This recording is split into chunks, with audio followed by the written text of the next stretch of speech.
Hello student, welcome back to the Commerce Simplified by Pragya. Class 11 Business Studies की unit second form of business organization में आज हम पढ़ने वाले हैं एक बहुत इंपॉर्टेंट टॉपिक पार्टनरशिप ऑर्गेनाइजेशन।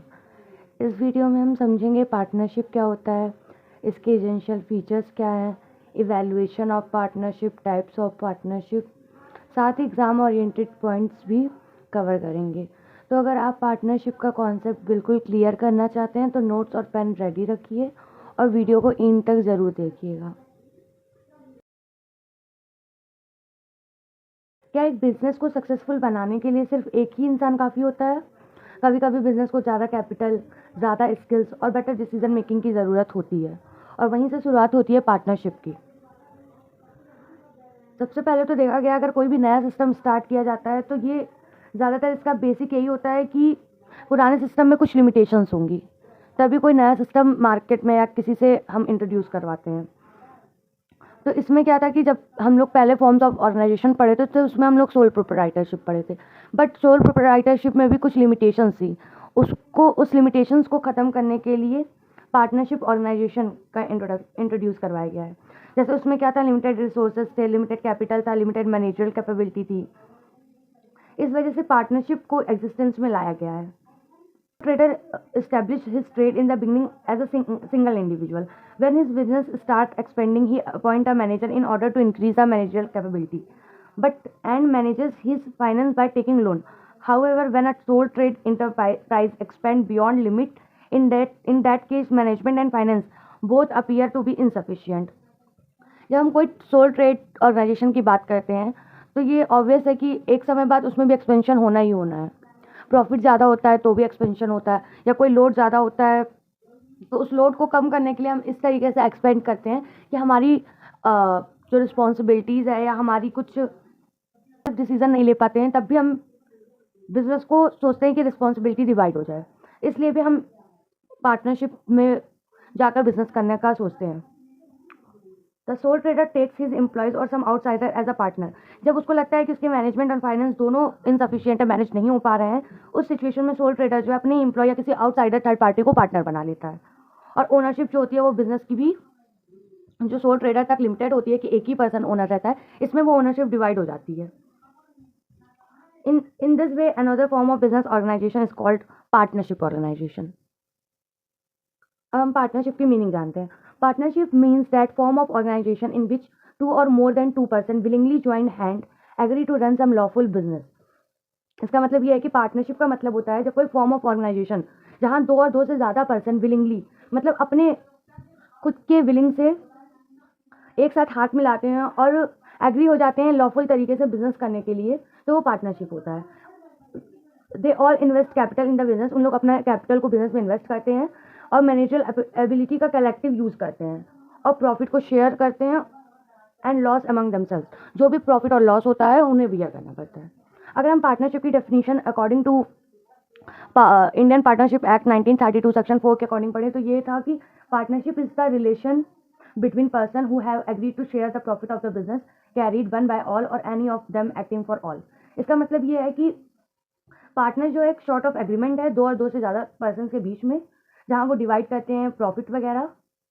और all those person who agree to run some business jointly are individual card called person partners and collectively a firm and the name under which they run their business is called name of the firm. इसमें बता रहा है जो भी definition ऊपर दी गई है उसका मतलब यही होता है कि पार्टनरशिप एक सॉर्ट ऑफ एग्रीमेंट है जिसमें दो और दो से ज़्यादा लोग आके बिजनेस करते हैं और प्रॉफिट को डिवाइड करते हैं और एग्री करते हैं कि जो भी बिजनेस वो रन कर रहे हैं इंडिविजुअली या joint, some business jointly are individually called partner. जो भी पर्सन इस बिजनेस में इन्वॉल्व होते हैं इंडिविजुअली उनको पार्टनर्स कहते हैं। और कलेक्टिवली जब वो फर्म या किसी ऐसे बिजनेस के अंदर आते हैं जिसमें फर्म वगैरह यूज़ होता है तो उस बिजनेस को नेम ऑफ द फर्म कहते हैं। अगर हम पार्टनरशिप में फीचर्स की बात करें तो दो फीचर्स होते हैं, एक स्टेटरी फीचर और एक जनरल फीचर। स्टेटरी फीचर्स पार्टनरशिप में इंडियन पार्टनरशिप एक्ट के अकॉर्डिंग डिफाइन किया गया है। फर्स्ट इसमें more than one person. Partnership की नीड्स तब होती है जब दो से ज़्यादा लोग बिजनेस में इन्वॉल्व, मतलब सिंगल पर्सन जब फीचर्स का फर्स्ट पॉइंट है more than one person. Partnership needs a minimum of 2%। मतलब कि अगर आपको पार्टनरशिप ऑर्गेनाइजेशन चलाना है तो आपको नहीं भी तो मिनिमम 2% तो रखने ही पड़ेंगे, क्योंकि कोई सिंगल पर्सन ही इंडिविजुअली अपना खुद का पार्टनर नहीं बन सकता है। So if in future the number of partners reduces to one, partnership is automatically dissolved. The number of partners cannot be more than 50. If the number of partners get reduced to the minimum 2, or the partnership is declared illegal. Similarly, the number of partners increases more than 50, the partnership declared illegal. इसका कहने का मतलब ये है कि partnership में 2 से ज़्यादा पर्सन की नीड होती है। सिंगल पर्सन पार्टनरशिप नहीं वो कर सकता है।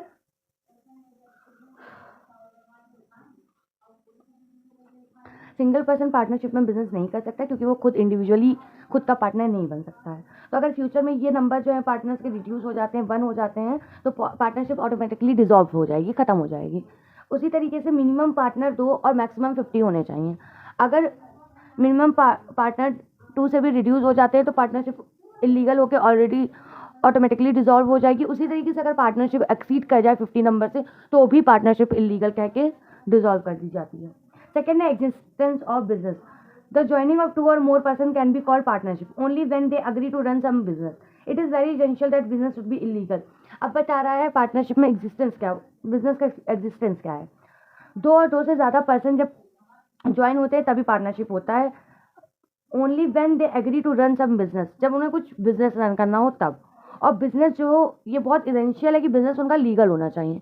इलीगल बिजनेस अगर आप पार्टनरशिप में आते हैं तो वो पूरी तरीके से इलीगल माना जाता है और इसके लिए कुछ एक्ट्स भी बने हुए हैं। थर्ड है इसमें contractual relationship. Partnership comes into existence only when the basis of contract. पहले भी बता दिया गया कि पार्टनरशिप एक एग्रीमेंट होता है, एक कॉन्ट्रैक्ट होता है जिसके बिना आप पार्टनर्स नहीं बन सकते हैं। तो इसमें आगे लिखा है hence it is important to have a contract between the partners, therefore those people who do not have capability to enter into a contract can not become partners. बता रहा अगर कोई पर्सन चाहे कि वो बिना कॉन्ट्रैक्ट के पार्टनरशिप में आना चाहता है तो वो नहीं कर सकता है। पार्टनर्स बनने के लिए या पार्टनरशिप बिजनेस में आने के लिए उसके अंदर कैपेबिलिटी होनी चाहिए उस कॉन्ट्रैक्ट में एंटर करने की। जिनके अंदर कैपेबिलिटी नहीं है वो पार्टनर नहीं बन सकते। एग्जाम्पल में माइनर्स हो सकते हैं, मेंटली अनसाउंड पर्सन हो सकता है, या person who declared ineligible by law can not be taken as partner in a firm. ये कुछ पर्सन हैं जो कंसीडर नहीं किए जा सकते हैं पार्टनर। पहला तो ये कि वो माइनर होगा तो नहीं पार्टनर बन सकता। अगर कोई मेंटली अनसाउंड पर्सन है, मतलब जिसको कह सकते हैं पागल, तो वो पार्टनर नहीं बन सकता। और कोई भी अनएलिजिबल पर्सन लॉ के थ्रू पार्टनर नहीं बन सकता।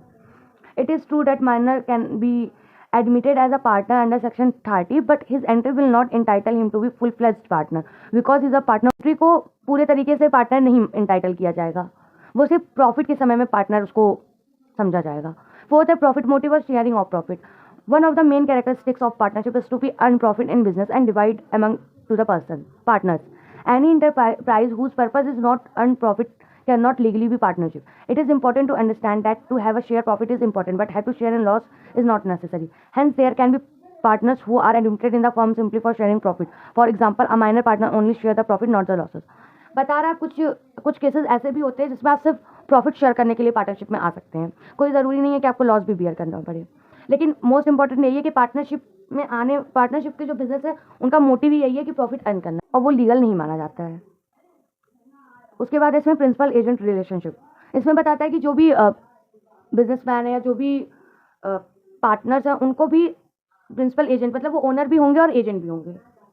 मतलब एक तरीके से वो ओनर भी होंगे और उसी बिजनेस में एम्प्लॉय भी होंगे। वो दोनों रोल प्ले कर रहे होते हैं, एक ओनर का भी एक एजेंट का भी। A partner can bind all the partners with his activities in the way every partner plays a double role of owner and agent. जब आप किसी कॉन्ट्रैक्ट में इंटर होते हैं पार्टनरशिप के, तो वहाँ जो रिलेशनशिप होता है ओनर का रिस्पॉन्सिबल होता है किसी भी कॉन्ट्रैक्ट में इंटर करने के लिए, एजेंट से रिलेटेड भी। तो इसमें कोई लिमिट नहीं होती है। जो पार्टनर है वो सारे पार्टनर्स की एक्टिविटीज़ को भी से भी बाइंड होता है, और जितने भी पार्टनर्स हैं बिजनेस में जिनको पार्टनरशिप बिजनेस में इंक्लूड किया गया है वो दोनों रोल प्ले करते हैं, ओनर का भी एजेंट का भी। सेकेंड है जनरल फीचर। जनरल फीचर में फर्स्ट है अनलिमिटेड लाइबिलिटी। अनलिमिटेड लाइबिलिटी का मतलब है कि अगर कोई बिजनेस में कोई भी डेट है जो आप रिकवर नहीं कर पा रहे हैं, तो इस केस में क्या होता है कि पार्टनर्स को अपने खुद की डोमेस्टिक एसेट्स भी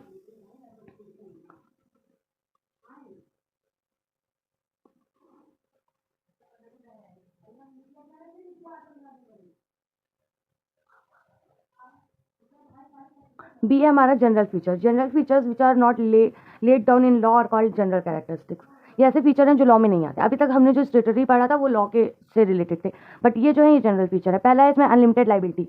अनलिमिटेड लाइबिलिटी का मतलब है कि जो भी पार्टनरशिप में जितने भी पर्सन होते हैं उनकी अनलिमिटेड लाइबिलिटी होती है। अगर हम दूसरे वर्ड में बोले तो every partner is responsible collectively and individually for all the liabilities of partnership. For example, in case dissolution of partnership firm, if the liabilities of the firm exceed its assets, the creditor have to right to get their loan recovered by any partners either collectively or individually। बता रहा है कि अगर creditor का right है कि उसको loan recover करना है तो पार्टनर्स के कलेक्टिवली या इंडिविजुअली उनके एसेट्स वगैरह को या उनकी प्राइवेट पर्सनल प्रॉपर्टीज को भी वो इस पर्पज से यूज कर सकता है कि उसका लोन रिकवर हो जाए।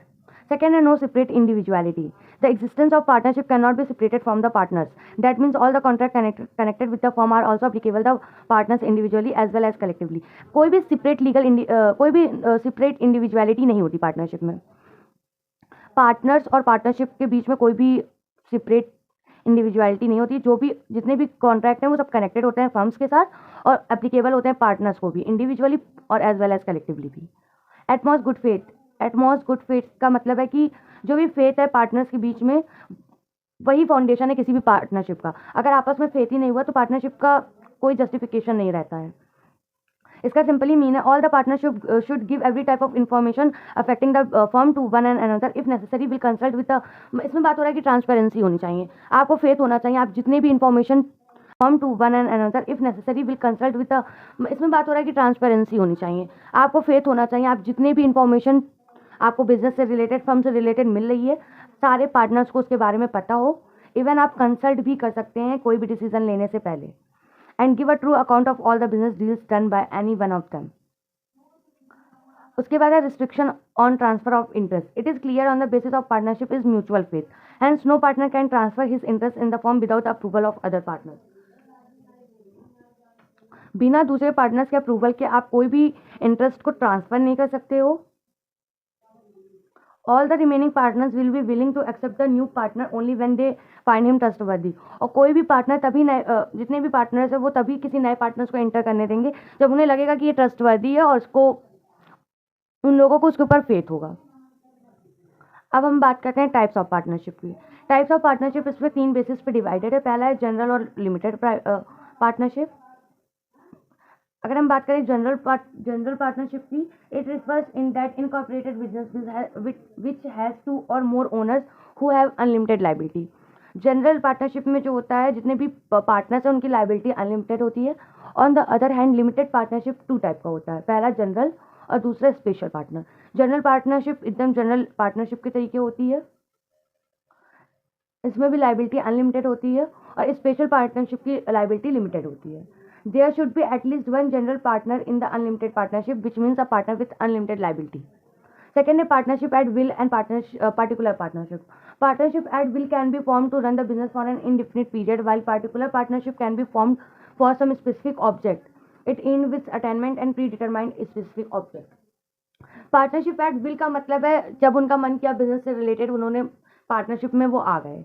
इसका कोई specific purpose, specific time, project इससे कुछ रिलेटेड नहीं होता है और ये नोटिस पीरियड में ख़त्म भी कर दिया जा सकता है।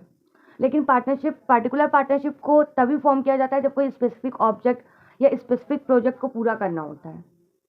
थर्ड है इसमें लीगल और illegal partnership. Although it is not essential to get the partnership registered under Indian partnership act 1932 in order to bring into existence at the partnership organization have to work in accordance to the provision of act. Those partnership which work according to the provision of act are considered legal and called legal partnership। बता रहा है कि जो partnership होता है वो कोई ज़रूरी तो नहीं है कि आप पार्टनरशिप रजिस्टर करवाओ under Indian partnership act 1932, but partnership organization work जो करता है वो एक्ट के प्रोविज़न के अकॉर्डिंग ही करता है। तो जो पार्टनरशिप प्रोविज़न के अकॉर्डिंग वर्क करता है उसको लीगल पार्टनरशिप कहते हैं और जो इनके अकॉर्डिंग नहीं वर्क करता है वो इलीगल पार्टनरशिप होता है। अगर हम इलीगल पार्टनरशिप की बात करें तो वो ये होता है कि if the purpose of the establishment of partnership is illegal then the partnership will be illegal. If the business of partnership is against the public policy तब भी जो पार्टनरशिप होगी वो इलीगल होगी। थर्ड है if the number of partners reduces from two 1 और exceed from the maximum limit, मतलब अगर 2 से कम होंगे और 50 से ज़्यादा होंगे तब भी पार्टनरशिप इलीगल मानी जाती है। और if there is any partner from enemy country, पता चल रहा है आप पाकिस्तान के किसी भी इंसान को पार्टनर बना ले रहे हो तो भी इलीगल पार्टनरशिप होता है। इसके बाद है इवैल्यूएशन ऑफ पार्टनरशिप, जिसमें हम मेरिट और लिमिटेशंस पढ़ते हैं। तो सबसे पहले हम बात करते हैं मेरिट्स की। मेरिट्स में ये है कि एक तरीके से कह सकते हैं एडवांटेज ऑफ पार्टनरशिप, तो इजी फॉर्मेशन और क्लोजर, बिना किसी लीगल फॉर्मेलिटीज़ के आराम से स्टेब्लिशमेंट हो सकता है पार्टनरशिप का। अगर हम एग्जांपल की बात करें तो soul trader like the sole trade registration for partnership firm is not compulsory, there is not much expense involved in the establishment, hence can easily formed। बता रहा है कि इसमें कोई रजिस्ट्रेशन या लीगल फॉर्मेलिटीज़ की ज़रूरत नहीं होती है और इजीली फॉर्म हो सकता है। सेकेंड है बैलेंस डिसीजन मेकिंग। अब पार्टनरशिप ऑर्गेनाइजेशन में ग्रुप ऑफ पीपल है तो उनके पास डिफरेंट क्वालिटीज़ है, डिफरेंट एक्सपीरियंस है, इसके बेसिस पे उनको डिसीजन लेने में और कंसल्ट करने में पार्टनर्स में बहुत ईजी होता है, जिससे वो बैलेंस डिसीजन ले सकते हैं। उसके बाद है third more funds, the sole trade suffers from the demerit of lack of capital. Solo trader में क्या था कि उनको लैक ऑफ कैपिटल था, मतलब उनके पास कैपिटल जो थे लिमिटेड थे, लेकिन ऐसा पार्टनरशिप में ऐसा नहीं होता है, क्योंकि जितने भी पार्टनर्स है वो अलग अलग कंट्रीब्यूट करते हैं, तो उससे फंड्स जो होता है उसकी कमी नहीं होती है। The financial resources pooled by many partners assume the form of enormous capital, large number में कैपिटल इन्वेस्ट किए जाते हैं क्योंकि इसमें बहुत सारे पार्टनर्स होते हैं। उसके बाद है sharing of risk. Soul trader की तरह नहीं कि जो भी सारा बर्डन है या जो भी लॉस है सिर्फ एक पर्सन के ऊपर कीजिए, नहीं, इसमें जो भी रिस्क या जो भी लॉसेज रहते हैं वो डिवाइड हो जाते हैं जितने भी पर्सन हैं। तो ये एक यूजफुल सिस्टम है बिजनेस का विद ग्रेटर रिस्क, कि आप ज़्यादा रिस्क ले सकते हो और जो भी रिस्क है वो डिवाइड हो जाते हैं। फिफ्थ वन है सिक्रेसी। इसमें जो है कंपनीज के अकाउंट्स की तरह नहीं कि आपको सब कुछ सारे अकाउंट्स लाके पार्टनरशिप फॉर्म के पब्लिक के सामने प्रेजेंट करने हैं, तो ये भी एक मोस्ट एडवांटेज पॉइंट है कि आप सिक्रेसी का ध्यान रख सकते हैं इसमें। उसके बाद है limitation of partnership. Limitation of partnership में पहले तो अनलिमिटेड लाइबिलिटी है, अगर आप डेब्ट रिकवर नहीं कर रहे हैं तो आपको अपने पर्सनल प्रॉपर्टीज या डोमेस्टिक एसेट्स वगैरह को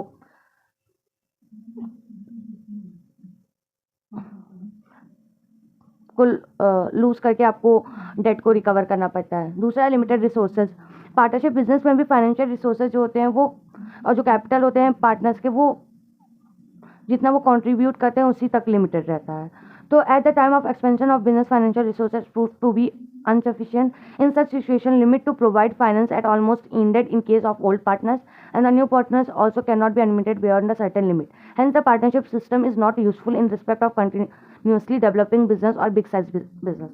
बता रहा है कि जो लिमिटेड रिसोर्सेज इस तरीके से होते हैं कि जो पार्टनरशिप ऑलरेडी एग्जिस्ट कर चुकी गई है, वो मतलब जो रिटायर हो चुके हैं वो तो दोबारा से कैपिटल इन्वेस्ट करेंगे नहीं, और जो न्यू एम्प्लॉयज़ होते हैं वो एक सर्टेन लिमिट तक ही कैपिटल इन्वेस्ट करते हैं, तो उससे भी रिसोर्सेज में लिमिटेशन आ जाता है। थर्ड है lack of harmony. The success of partnership depend on mutual understanding, confidence, and cooperation. But wherever there are more people, there can be difference of opinion, which leads to discord, and consequently there is lack of coordination. Sometimes there are situations which leads to untimely closure of business. Lack of harmony का मतलब है कि different कई तरीके के लोग होते हैं, तो एक पॉइंट पे म्यूचुअल डिसीजन लेना बहुत टफ हो जाता है, कॉपरेशन नहीं हो पाता है, जैसे लैक ऑफ हार्मनी होता है, और अल्टीमेटली बिजनेस को क्लोज करना पड़ता है। उसके बाद है lack of continuity. The existence of partnership is very uncertain. In case of only two partners the partnership business end with any of reason such as death of a partner, declaration of his bankruptcy, and his going insane. In addition to this, every partner has a right to terminate the partnership after giving a period notice. Any partner can use this right if there is lack of mutual understanding and get the business closed. In this way, the closure of business is a social loss and there is a lot of inconvenience for its employees and customers. Lack of continuity इस तरीके से हो सकता है अगर कोई partner की death हो गई या कोई बैंकक्रप्ट डिक्लेयर कर दिया गया या कोई एक पर्सन जाके राइट टू टर्मिनेट का उसके पास राइट होता है, तो वो पार्टनरशिप को टर्मिनेट करने के लिए भी नोटिस वगैरह दे देता है। तो इस तरीके से क्या होता है कि लैक ऑफ म्यूचुअल अंडरस्टैंडिंग हो जाती है, जिससे बिजनेस क्लोज हो जाता है, और इस तरीके से सोशल लॉस और बहुत सारे इनकन्वीनियंस होते हैं जिसकी वजह से बिजनेस को बंद करना पड़ता है, जो कि एम्प्लॉयज़ और कस्टमर्स को डिससेटिस्फाई करता है। Lack of public faith. जिस तरीके से इसमें सिक्रेसी का ध्यान रखते हैं और अकाउंट्स ऑफ पार्टनरशिप फॉर्म्स को पब्लिक के सामने प्रेजेंट नहीं किया जाता है, तो पब्लिक का फेथ जो होता है इस तरीके के बिजनेस में प्रेजेंट नहीं होता है, मतलब उन्हें पता ही नहीं चलता है कि बिजनेस की रियल पोजीशन क्या है। तो sometimes people get the idea that the business is earning more than profit by looting the customers, the creditor specially. जो क्रेडिटर होते हैं जिनको इन्वेस्ट करना होता है वो भी हेजिटेट करते हैं एडवांस लोन देने में, क्योंकि उन्हें पता ही नहीं है कि एक्चुअल इकोनॉमिक पोजीशन क्या है बिजनेस की। अगर हम कंक्लूजन की बात करें तो मैरिड डिमेरिट और पार्टनरशिप बिजनेस पढ़ने के बाद we can certainly say that this form of business organisation is the best when the business happens to be of medium size and the partners have mutual understanding and goodwill. Merit और demerit पढ़ने के बाद ये पता चलता है कि इस तरीके का फॉर्म ऑफ बिजनेस ऑर्गेनाइजेशन तभी तक बेस्ट है जब तक आपके बीच में ट्रस्ट हो और जितने भी पार्टनर्स हो उनके बीच में म्यूचुअल अंडरस्टैंडिंग हो, और जो फॉर्म हो वो मीडियम हो, क्योंकि लार्ज साइज या बिग साइज बिजनेस के लिए ये थोड़ा सा लिमिटेड हो जाता है। Thanks for watching guys, please tell me how I explain जिससे आपको ज़्यादा अच्छे समझ में आए। Thank you.